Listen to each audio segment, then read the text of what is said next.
This is an ultimate global podcast. Hello, and welcome to our special weekly podcast on trending international and social affairs. You're listening to Saurabh Kora and George Mavros from Sydney. So welcome again to another exciting episode in this series of CXO's founders and co-founders, one of the first ones for this year. And definitely in this year, we are going to interview more business leaders and CEOs, such as Steve, who's joining us from Australia. Steve, how are you? Not too bad, my friend. How are you? Nice to be with you. Yeah, great. And we are here to talk about this interesting topic of the evolution in business development and sales. As we understand, it's an uncertain market out there. There are a lot of challenges faced by salespeople. And there are a lot of changes which are happening within sales as well, not the core concept of sales, but with the evolution of sales and the use of AI and generative AI, there are definitely some sort of adoption is the right word, if I might use, that the salespeople might have to do with the new ways of selling those technologies. And making sure that they can overcome the challenges when it comes to tighter budgets, when it comes to uncertainty in the economy and the market out there due to different things happening domestically and globally in different countries. So maybe start off with you, Steve. Do you want to quickly introduce yourself to the audience before we dive deep into the topic? Yeah, absolutely. And thank you very much, firstly, for the opportunity to be with you today. Really looking forward to to talk about a topic that I don't know whether you can tell or not, but I've spent nearly 30 years doing this, which is which makes me feel very, very old. But Steve Tolan, originally from the UK, came to Australia Friday 13th of March 2009, which I remember that date. Here I am 15, 16 years later. So I've spent the last 20 years in recruitment, predominantly in kind of business development roles, revenue generation, leading sales teams. My passions are building businesses, building brands, mentoring people, and actually boxing, which has nothing to do with BD, but I'm very big on the kind of the athlete mindset. And we'll talk about that because my kind of the two things that I focus on, which haven't changed all the way through my career, is you need the mindset and you need the mastery. And what I mean by that is the right mindset in sales is key. That positive kind of confidence, can-do attitude. But you always, and this is on you always have to be self-developing. It is not your manager's responsibility or anybody else's. It's up for you to kind of keep up to date with the latest tech trends, various kind of things. So I'm really excited about this topic, and it's something I could spend hours on. So I'll try and keep my answers succinct. Yeah, and I think this is going to be really interesting because both George and I have got experience in sales. Well, George has got 40 years of experience. I just have like 3-4 years of experience. I'm relatively new to sales, but I'll try my best to ask you as difficult a question as possible, but still make sure to get the best answer out of you. So my first question to you is, how do you think sales has evolved in the last 5 years versus how it used to be done, say 30 years ago with the evolution of technology? Do you see there have been new challenges coming up in the sales arena? And do you see that it's different in different sectors? Like technology might be different than manufacturing or other sectors like retail or hospitality. Do you see there's some sort of difference in those sectors in terms of the challenges they face in growing? Yeah, I mean, wow, what an awesome question to start off with. And I'll try and keep this as succinct and on point as possible. So sales, what hasn't changed? It's all about people, relationships, right? AI, automation, technology, lead generation tools. Where people get this wrong, and I'll start broad, is they think there's a silver bullet, that you have the latest tech that can actually send out things en masse, and connect with George and Saurabh, and it's going to do the sale for you. And that is completely wrong.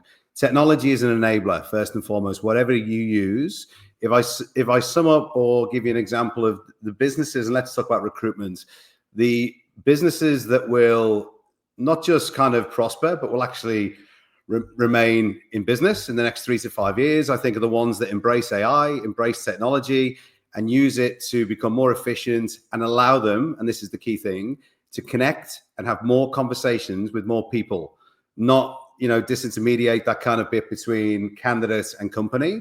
So let me be clear, the human touch, I think, will not go away. Trust, relationship building, the ability to consult and use empathy. So there's some of the key things. That's from recruitment.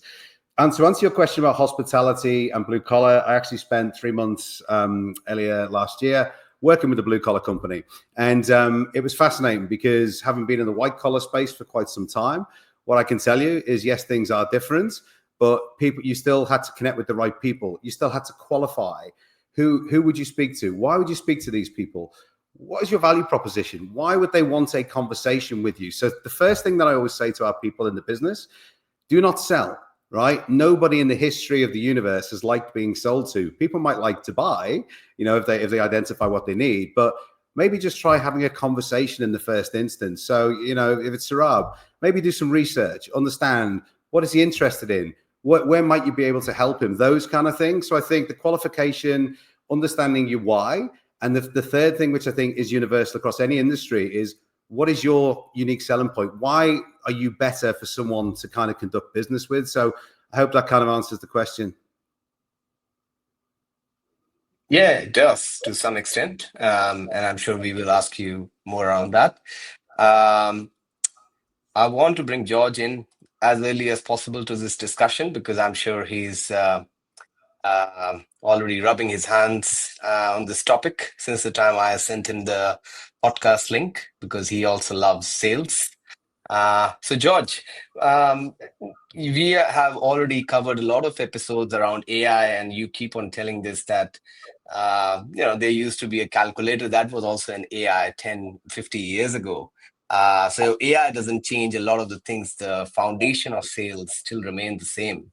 But do you have any questions for Steve on this particular topic, or you want to comment on what he just said? Yeah, well, first off, I want to comment.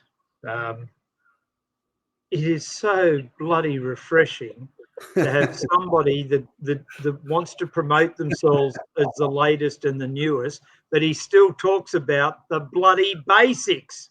So many people that want to talk about AI and this, and it's as though the whole 1 and 1 no longer makes 2, and qualifying's not important, and connection's not important. So it's refreshing that somebody that's teaching modern stuff actually is based on historic stuff.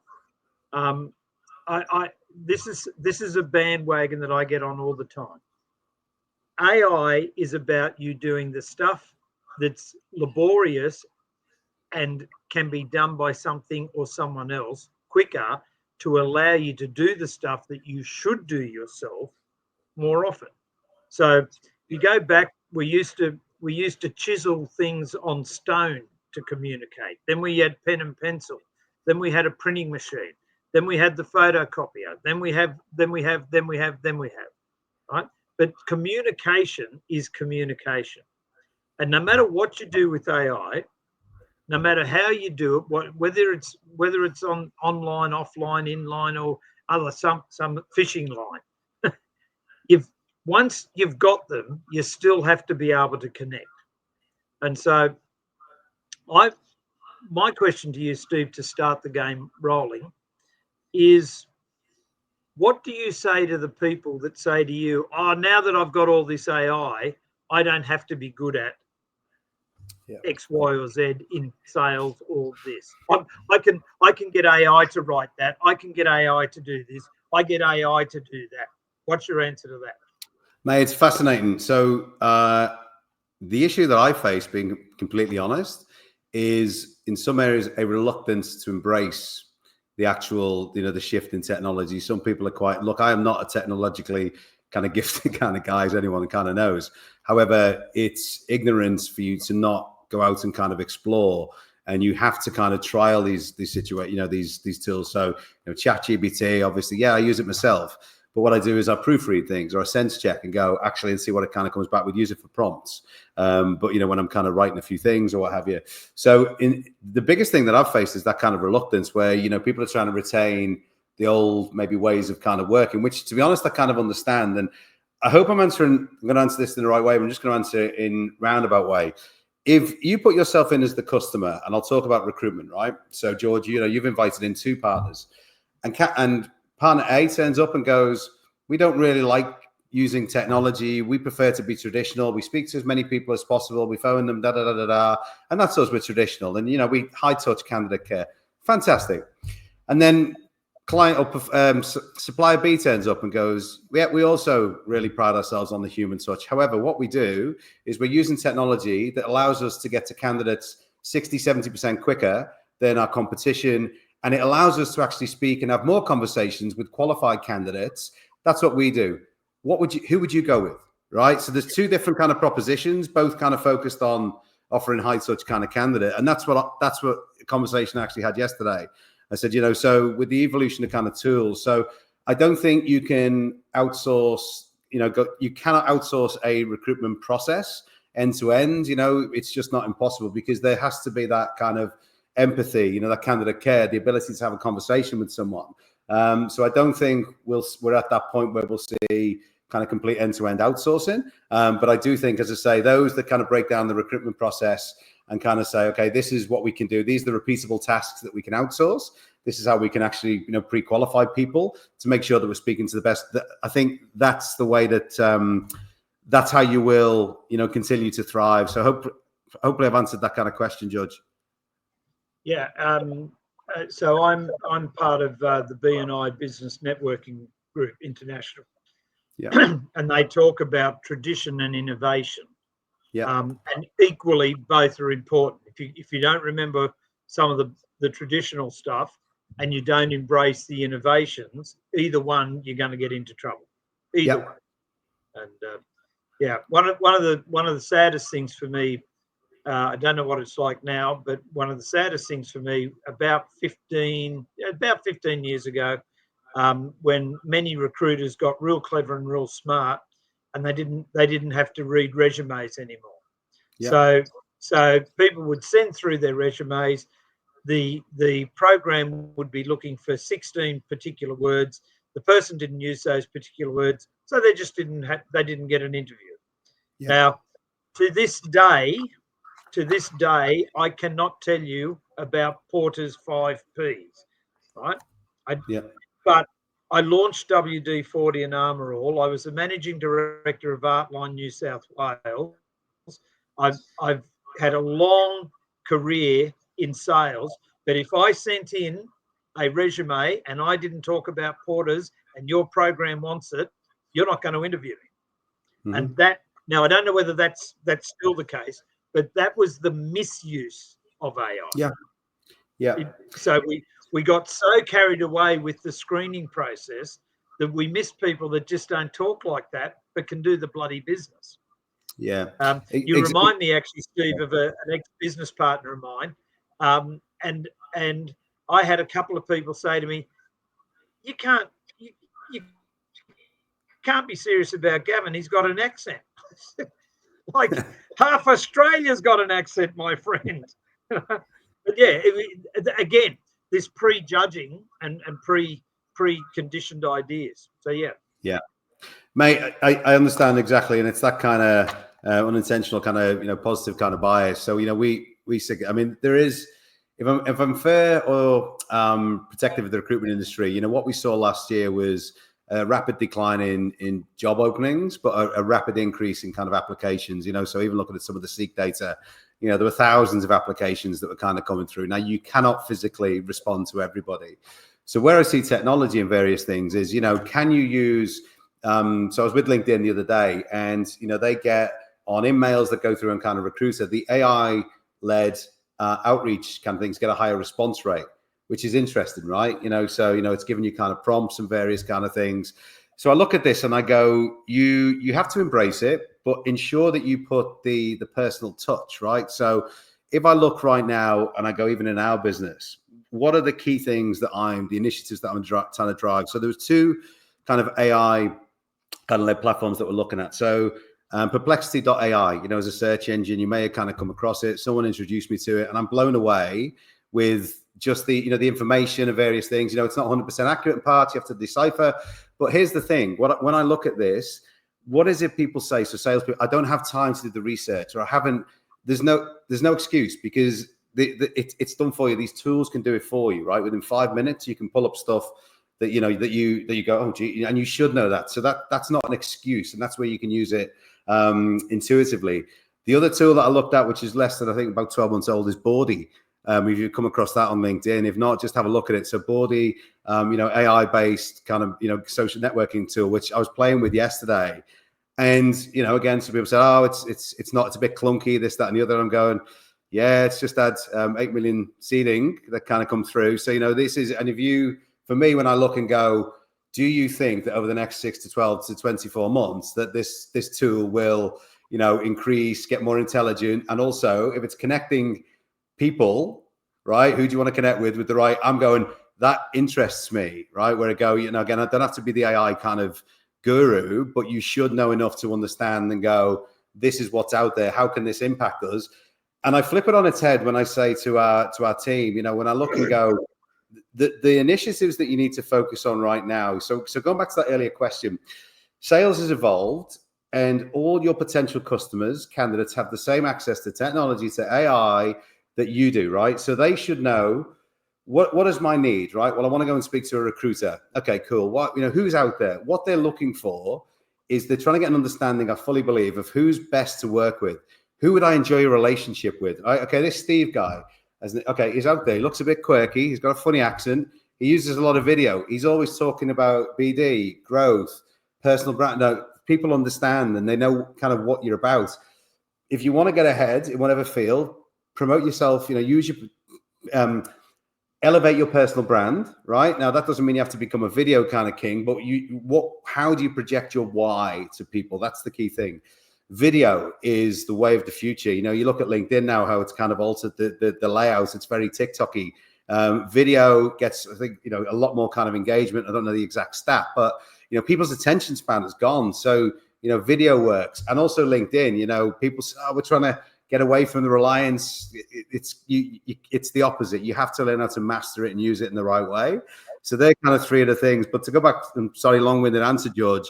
The other part of this, which kind of is really going back to my old self, is networking events are back with a vengeance. Do you remember that? We used to get out from behind the desk and meet people. That's back. So there's the future and the things that you do, but also the traditional. People still want to meet and have conversations. So, just wanted to kind of share some of the things that we're prioritizing right now. And Saurabh, I will let you back in a second.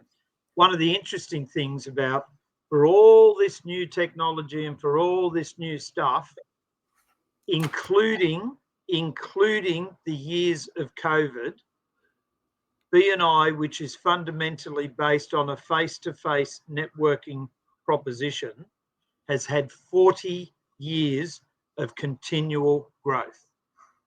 Every single year from the day it started till this year, it has grown. Yeah. So even during COVID, it grew, right?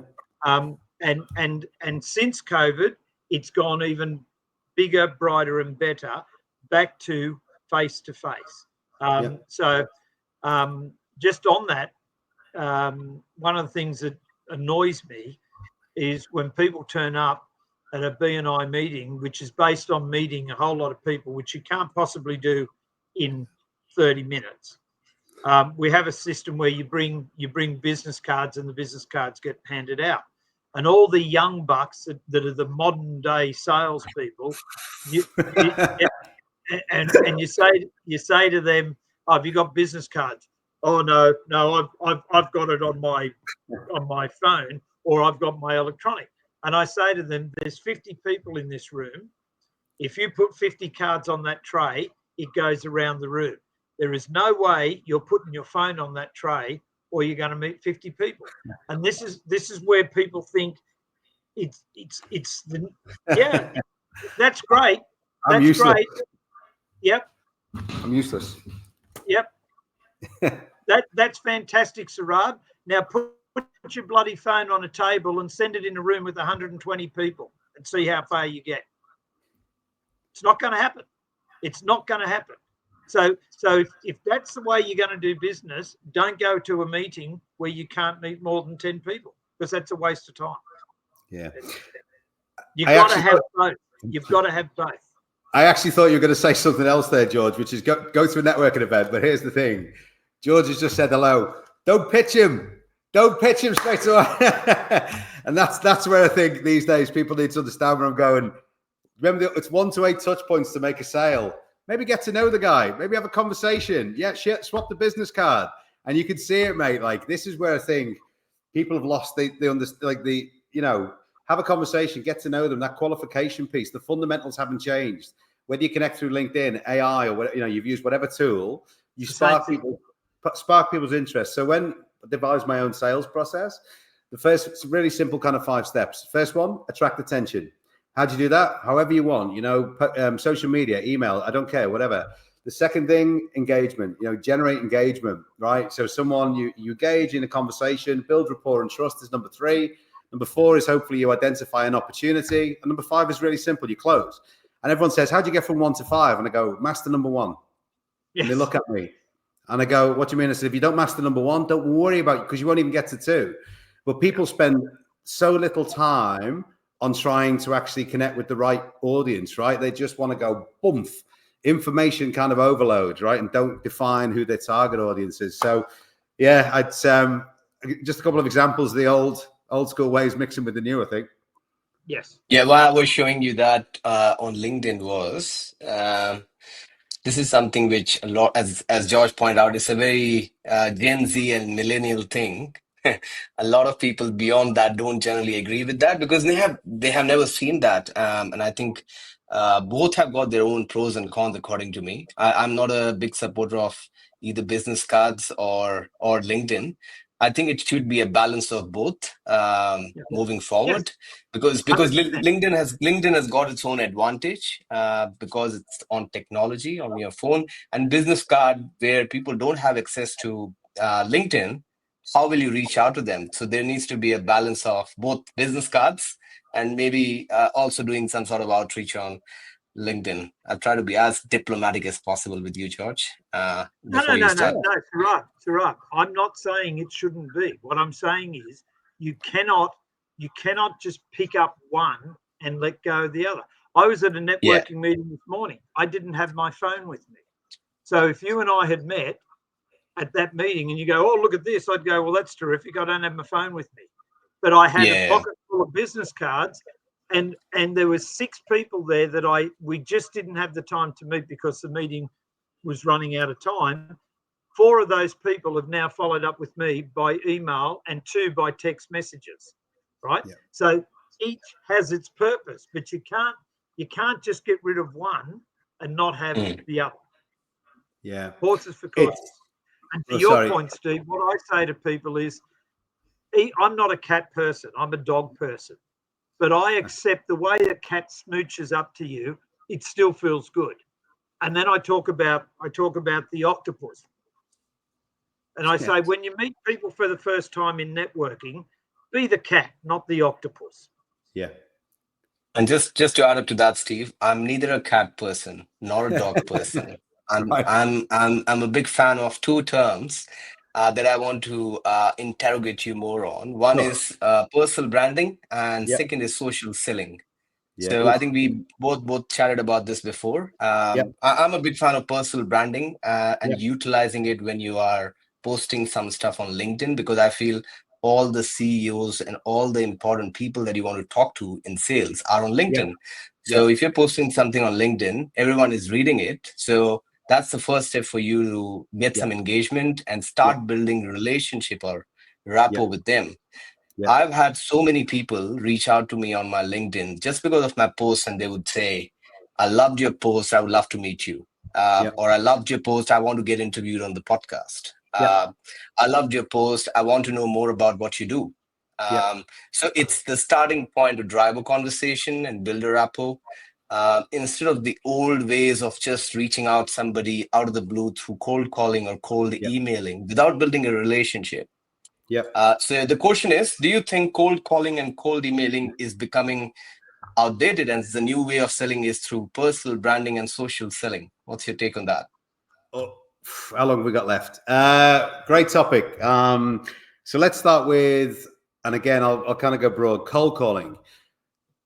If it's done the wrong way, it's awful. It's painful. I've had a couple, like someone rang me up, and I'll share an example. They won't give you the exact name, but they rang me up today and they said, hey, it's such and such. And they used the Star Wars name. And I just, and it was like, oh my God. And I just thought, I just cringed. And I said, seriously? I went, listen, thanks very much. Honestly, goodbye. You know, you might get a quick laugh, and maybe that works in 1 every 500, right? But I make now less calls. So when I came to Australia, 2009, Beresford Blake Thomas, we made 60 calls a day, right? Bang. So 300 a week, right? And that was it. And it was on the counter. If someone made 10 to 15 good BD calls a week now, I think you'd be absolutely delighted.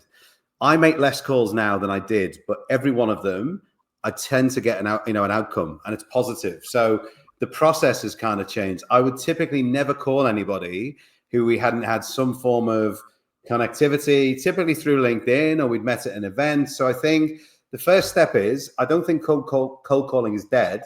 What I think is that the amount of work up front that you have to do has shifted, right? Because people are time poor. They don't typically answer calls anymore, right? So when I pick up the phone, you know, you can have all the tools to ring and say, okay, so I've got George's number. What I would do is go back a couple of steps and go, hey, George, it's Steve here. Just simply wanted to connect, right? We've done a bit of research, what have you.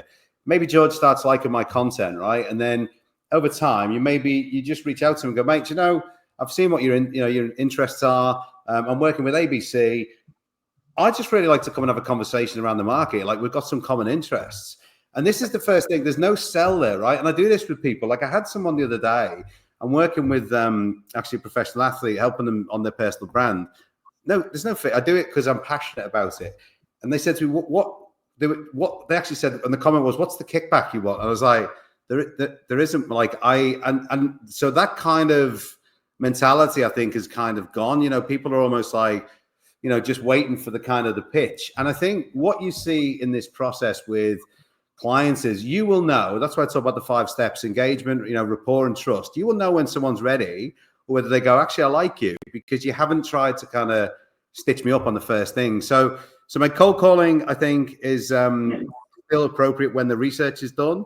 Social selling, absolutely, you know, is the way of the future, whether it's LinkedIn, you know, the things that we kind of talked about before: personal branding, video, and LinkedIn. If you're not mastering those 3 things, then you will fall behind. And then, so that's kind of my take on that. That's amazing. And what's your take on the usage of the networking events, like you are organizing one of them? Yeah, right. I feel a lot of people these days talk about networking.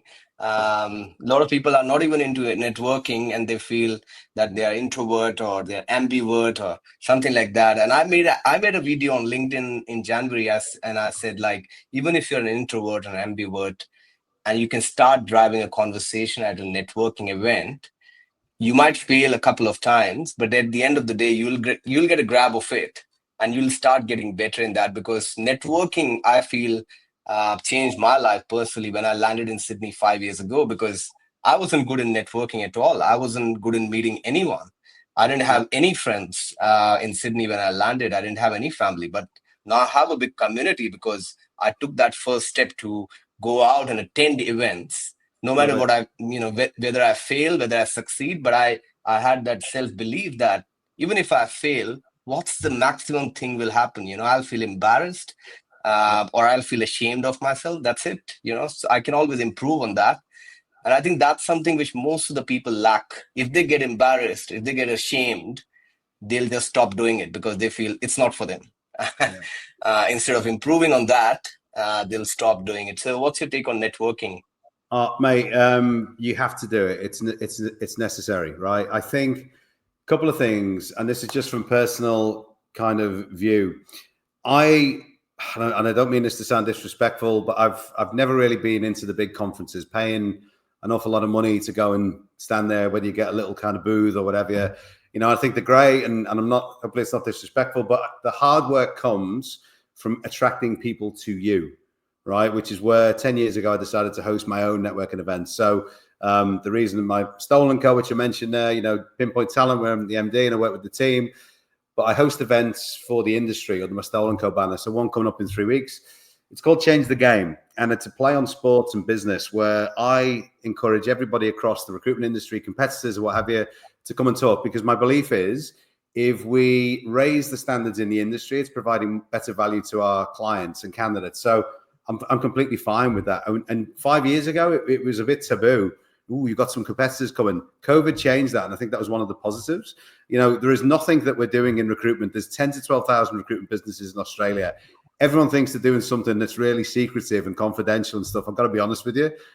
It's pretty much the same, right? You find candidates that are looking for a role, match them with great clients, right? That's pretty much it. And what makes it different is you. So networking events, if you're not doing it, then you're only kind of self-sabotaging. I went to one on Tuesday. It was at the Manly Seagulls, so I'm a Manly fan. And I went along for an hour. 4 people came up to me and said, I know you from LinkedIn. And we kind of connected and stuff like that. And this, to me, is the way in which the world is, or the world of selling has changed. It is not who you know, it's who knows you. You know, when you post a video or something and you look at how many views you get, let's say it's 1,000, 2,000, how many calls would you have to make to speak to those people?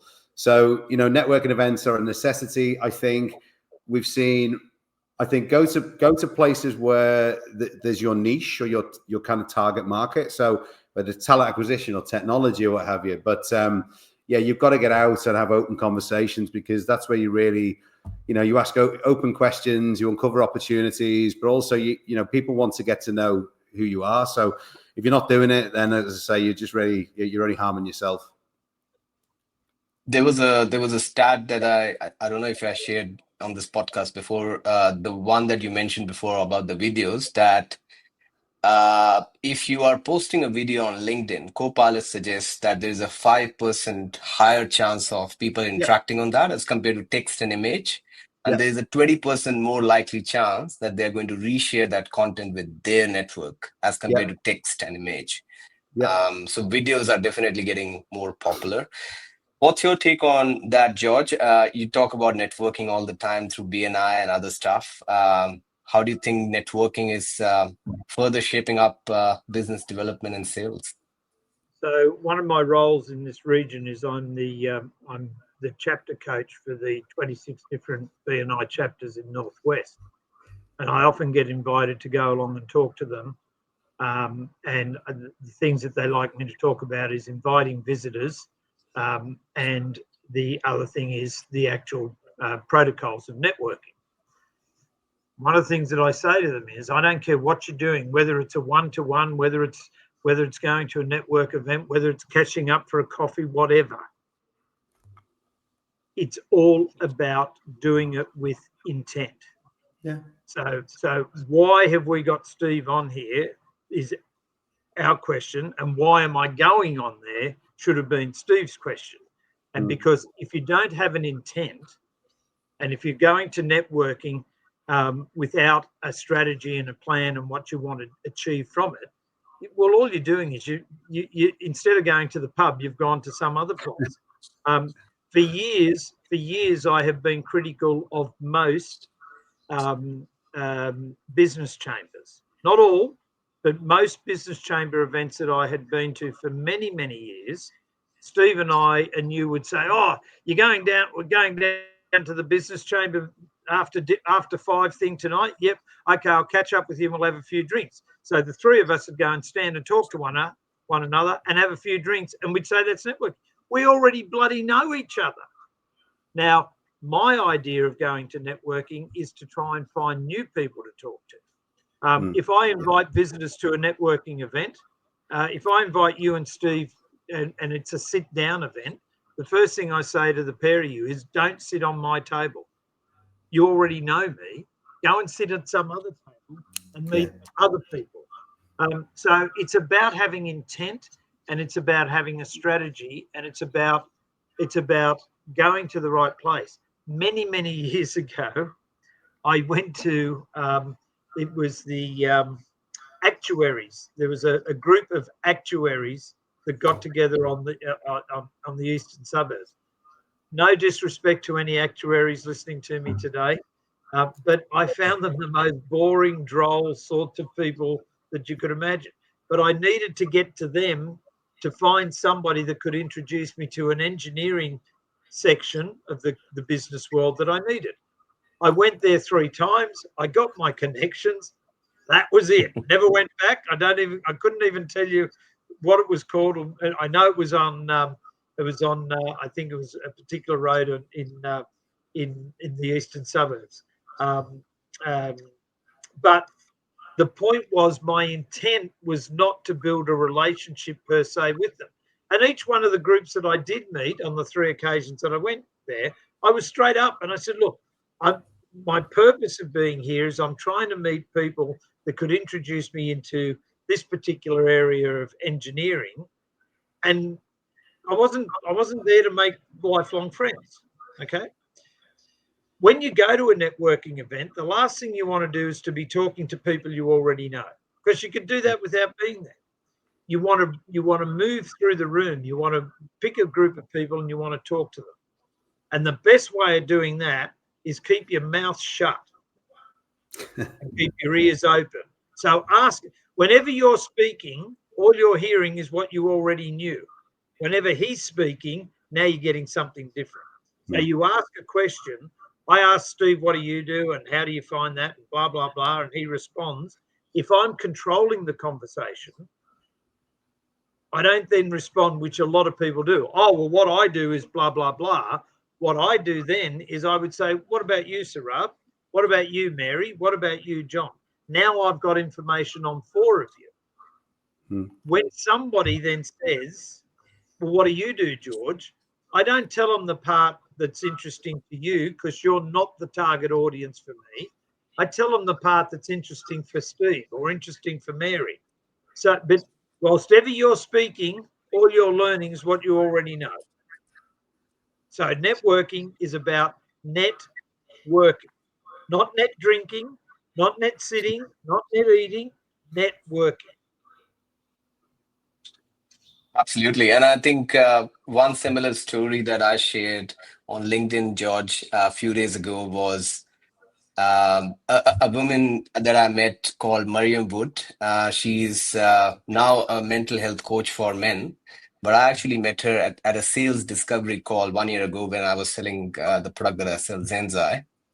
And then she left the company, but we were still in touch. And then she reached out to me one day for my podcast because she wanted to share more detail on what she's doing. So we interviewed her, and George was also on that episode. We interviewed her on men and mental health on International Mental Health Day in September. And she apparently was also a connection of George's son. And she was pet sitting for George's son, which she shared with me when we met for a coffee catch-up a month ago. And then she has shared further details with me about new people that she has connected me with in the same industry of HR and L&D. And then she has also linked me up with, a few more people in the sector. So I feel that's the power of networking. When you start building a relationship, you then keep on nurturing that over a period of time and keep in touch with them. And then you get more referrals and connections out of it. Isn't it, Steve? Mate, I think the best way I can describe it, and just to touch on even what George said, my first aim, if you offer help in the first instance, and it might sound, in terms of getting to know someone, I'm a connector. So people occasionally I do it and I get I'm off to I go a million miles an hour. I'm already thinking, who can I introduce you to? Right, how can I help you? Who can I connect you with? There's nothing in it apart from I think that you'd benefit from this. And that's where I say that I do that with a very clear conscience. It's just done in the sense that I know that you'll benefit from this interaction. That's the key thing, right? So whether you help someone 2, 3, 4, 5 times, I truly believe they will come back and reciprocate. There's examples I can share with you. When you see someone leading with the wrong intent, so they form a relationship with you, and then they look to be honest, to monetize from it or some way, or they look to. There's 2 things you can do, right? You can give or take. When you look to take from someone, it's not a nice feeling. So that's the key thing that I always say. The reason I'm very proud of this in terms of the network, there's people I've worked with for years, right? Whether they've been clients or whatever, they become friends. Networking events, as I mentioned, the ones that I do, and I'm really proud of this. I host them every quarter. I have sponsors, and sponsors who are my friends in business, because they go and they know it's a good environment. There's no selling. So to the topic and that you'll talk about there, the next one that we're doing in 3 weeks is on mental health and well-being. It's something that I think is important to people. So I have subject matter experts on that topic, and people can come and network in a relaxed environment, right? So that's the kind of key thing. I think offer value up front, and the more that you do that, you'll be surprised how many opportunities tend to come your way. So one of the philosophies, one of the core principles from BNI is a thing called givers gain, and that's the whole thing is based on this theory of givers gain. When I very first heard about BNI, it was several years after I had written. Steve, I have over 90 funny sayings, but they all mean something. And one of the sayings that I had written at the age of 23 or 4 was, if people won't or can't pay you back, keep doing favors, the universe will deliver. So several years later, when BNI came to Australia, and they talked about givers gain, that just made sense to me. Yeah. So what do you do with that? So what I do now is I've just heard about an auction that's happening in Riverstone in a few weeks' time. I've thought of 20 people, because I just started making a note when I heard about it. I've thought of 20 people where it might be valuable for them to go to that particular auction, because there's equipment there that might be of interest to them. I don't send it to 500. I send it to 20, and each person I will tell them why I sent that information, what my thoughts are. I've been doing this now for ever since internet, ever since emails and faxes. Well, fax was when I first started doing it, but from fax through to email. Yeah. The number of times that I send stuff to people and they don't buy anything, go there or whatever. But at the end of every time I send it, every single email, every fax, it says, Steve, even if this isn't of interest to you or your contacts, at least you know I'm still thinking of you. That's my tagline for that setup. I have never, ever had a year where I haven't earned $10,000, $15,000, $20,000 from someone. Hey, mate, I got your email. I don't need that, but can you do this for me? And that's what Steve was saying earlier on. It's touch points. It's relationship. It's about I give to you and I gain. Yeah. So networking is not about, do you want to get married? Yeah. There's a saying that I've got. I'm going to show my age, but I like this one. So in the recruitment industry, I say to people, remember, we are dealing with people, not cans of beans. They have feelings, they have emotions, and people look at me and stuff like that. But it's true, right? We are dealing with people. And I think, going back to the very first point, that technology and various things, if you forget or you lose sight of that in terms of how can I help you, even when someone comes in looking for a job, maybe they've got a family, a mortgage, what have you.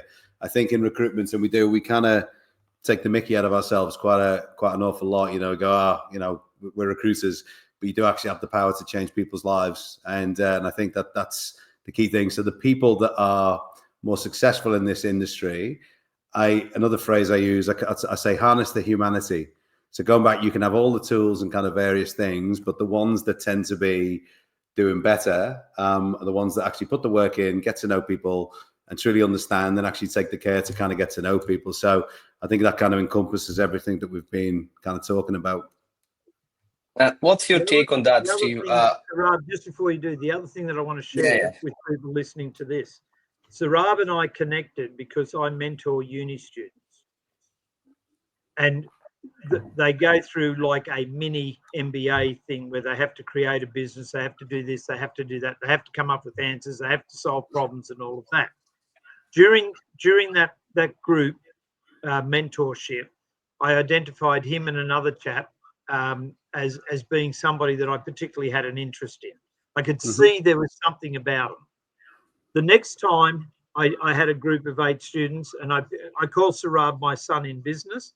And the next time I mentored a group of students, I picked up my daughter in business, which is Mahima.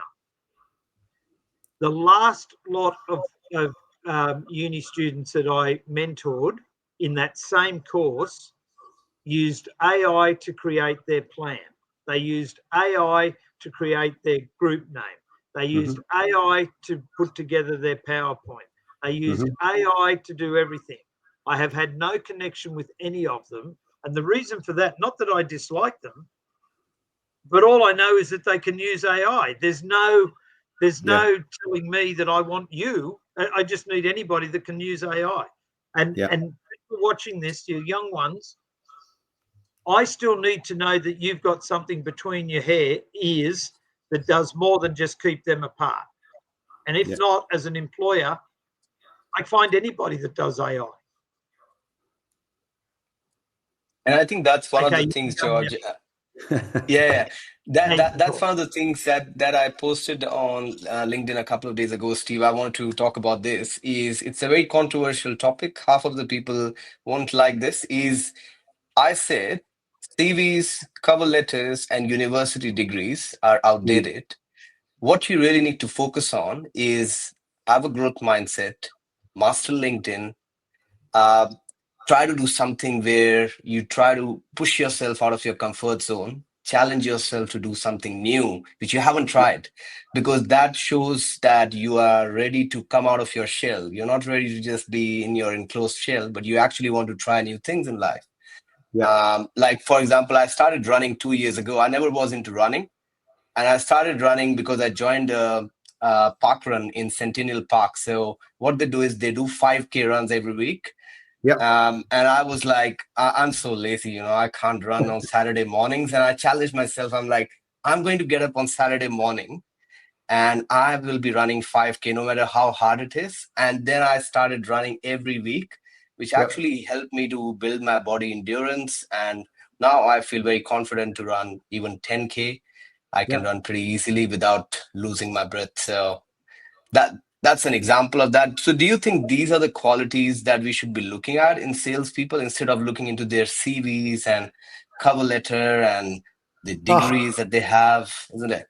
Well, I mean, here's the interesting thing. Like, I mean, for me, I don't have a degree, right? I never went to uni. I started a business from the age of 17. And people, and I say this when often people say, "Who's Steve Tolan?" And I go, "I sold fish from the age of 17 to 27. People laugh. And I go, "I did." But what I don't say is, built a business with my dad. It was an import-export, but I've worked incredibly hard. That has probably helped. This is who I am. I have a very hard work ethic. I don't switch off easily. I'm a red personality. That's me. People kind of know me, and I've harnessed that kind of, my skills. What I think now, in answer to your question, things that are lacking, and I think some of this, unfortunately, is an outcome of COVID: resilience, tenacity, the ability to overcome adversity. All these things, those skills are lacking in parts, right? And I've seen this. I think if I take a look at kind of recruitment, one of the things, or the bugbears, is when everyone was in lockdown of various things, you had to do things like this. You had to be on the computer, right? But again, go back to the whole point, the ethos of this kind of conversation is getting out and getting to know people. Whatever you do in recruitment or what have you, those that are really successful, it's not because of an MBA, it's not because of a degree, it's because they've worked their ass off and they do the fundamentals, as I mentioned kind of before. So my advice to you is, put the work in, get to really, say master the skills, and have that positive mindset. If you turn up every day and you think it's going to be awful, I guarantee it'll be awful for you and anybody else that you speak to on the other end of the phone. If you turn up and you've got this positive mindset and you go, do you know what? My mantra is control what you can control, right? So people who get obsessed with the market, guess what? Can't do anything about it, right? Will this candidate take the job? Who knows? Maybe. You can control the inputs. You can control whether you arrange 5 cups of coffee with candidates that you think might be suited to potential. You can arrange cups of coffee. You can go out and meet people, right? You can do research. So that's what people are looking for. They're looking for can-do attitude. How you can, will you stay the course when it hits the fan, which it will do, Every day in business, you see there is, when you're managing a team, people are ill, people have it's part of the course, right? This is just what we deal with. And you go, okay, how can I kind of reset and kind of go again? And going back to your parkrun thing, I think something for me is I've had this is old age. I've had a chronic back injury for 3-4 months. It stopped me running and actually doing boxing, which is my thing. The last week I've been back in, and everyone said, you can tell you've been the gym. Like, it really affected me because I'm up early. I normally go out 5 a.m. These little things in terms of how you set yourself up for the day, it keeps my wife happy. I go to the gym at 5, I walk the dog by 6 and I'm done. I still get in trouble. But all these little things, you know what I mean? It's like, it's how you position things. And for me, as you said there, it's like getting ahead of the day. But I think control what you can control, show up with the right attitude, on time, show that you actually want to be there and you care. They're things that are fully in your control, not your managers or your employers. And just for the recruiters, out there, Steve, because we're talking about sales, what do you think can be some of the questions in those interviews? If you're not talking about their degrees, which I hate, absolutely hate. If you want to determine whether this person has got a growth mindset, is right candidate for sales, and all the attributes that we've talked about, what sort of questions or situation-based things that we should be asking in those interviews? Yeah, I mean, I think that the first thing I would always say is, why, what do you believe you can bring? Why are we the right kind of employer for you? If that's what you're looking for, why do you think you're suited? Because I tell you now, there's, if you take a look at recruitment, as I say, 10 to 12,000 recruitment businesses. Some will be small, some will be medium sized, some will be large kind of MNCs, various things. Some will have better training programs. But what they're looking for is, are you just here for a paycheck? Because if you are, whether you get paid 80 grand, 100 grand, 300 grand, if you only work for money, you're going to be upset. You're going to be sad. So what is your purpose? I would like, so questions around the why, why does this interest you? Are you a people person? Give me a really good example where you've overcome adversity, right? It doesn't have to be in an employment sense, but just when, things got really tough, did you dig deep or did you just go in the other way? Like, these are the things people are looking for. Do you self-develop? So as an example that we talked about before, what do you think on AI? I've got no clue. I am not, like I say, an AI enthusiast, right? But you have to go and do a little bit of research because, these are the things. If a client asks you and they go, what's your take on it? Do you have any, tell me your thoughts on AI in recruitment. I mentioned 2 things that I'm personally looking at. It's, that shows that you actually care. So you want someone that is willing to go the extra mile. That's the kind of the key thing that people are looking for, the attitude, and the ability to do the activity. And in recruitment, just show that you will put the work in. So the inputs, I speak to people, they go, how's your day been? Yeah, it's tough, but you know what? I made 20 calls. I met with X number of people, and I haven't become bad overnight. So I know it's not me. And do you know what I mean? So it's really kind of that showing that you that kind of can-do kind of mindset, and you've got the right attitude. So I think they're the kind of the key things I try and focus on. You're about to say something, George, there? I was. The best, or one of the best strategies that I've ever used in employing people, in particular salespeople, and numbers of people, when they've heard me say it, they've gone, can I use? You certainly can. So I'm interviewing Steve and we go through a whole heap of stuff, and I'll turn around and I'll say to Steve, tell me who'll give you your best reference and why. And 9 times out of 10, 99 times out of 100, a salesperson will say blah, blah, blah, blah, blah, and yada, yada, yada, yada, yada, and that's easy. And as soon as they finish, the very next question you ask them is, so in business, who'd give you your worst reference and why? And any salesman that says to me, nobody, I've never employed. Because and Steve knows why. In sales, you cannot have been in sales for more than about 20 minutes and not upset somebody. Now, whether they're right or not, there isn't a salesman around that's been doing the business for a while that some customers, you bend over backwards to help them and somebody thinks you're a rat bag for some reason. But I've also used it in admin. I've also used it in secretarial. And I say, so who would give you your best reference? And everybody can come up with that. What I'm interested in is the fact that you can actually say, I haven't did or I made this mistake or whatever, because anybody that tries to tell you that they've never done it, don't employ them. They're not truthful. Yeah. And they can't self-analyze. The thing I've said to you, Saurabh, you're exceptionally good at self-reflecting and seeing where you did good and where you did bad. I